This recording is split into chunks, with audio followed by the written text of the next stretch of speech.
আসসালামু আলাইকুম রহমতুল্লাহি ওয়া বারাকাতুহু।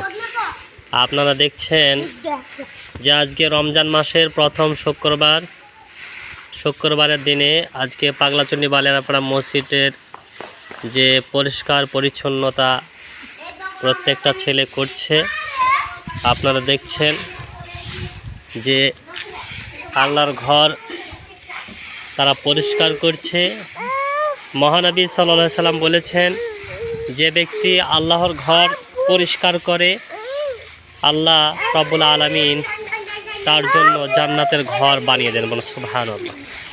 তাই আমরা প্রত্যেকেই মসজিদ পরিষ্কার করার চেষ্টা করব, যেখানেই হোক, নিজের গ্রামে হোক অপর গ্রামে হোক, যেখানে আমরা মসজিদ অপরিষ্কার দেখব, বারান্দা হোক ভিতর হোক, যেখানে দেখব নিজে হাতে পরিষ্কার করার চেষ্টা করবে ইনশাল্লাহ।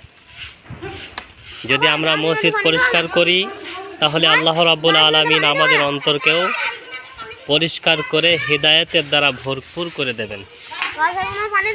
হ্যাঁ হ্যাঁ হ্যাঁ পানি এখন দিতে হবে না, এখন আগে পরিষ্কার করা হয়ে যাক, আগে পরিষ্কারের কাজ শেষ হোক তারপরে। আপনারা দেখতে পাচ্ছেন যে তারা এইভাবে ঝাঁটা হাতে পরিষ্কার করছে, পরিষ্কার করার কাজ চলছে।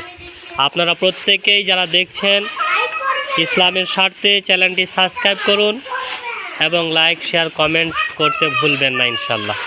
আসসালামু আলাইকুম।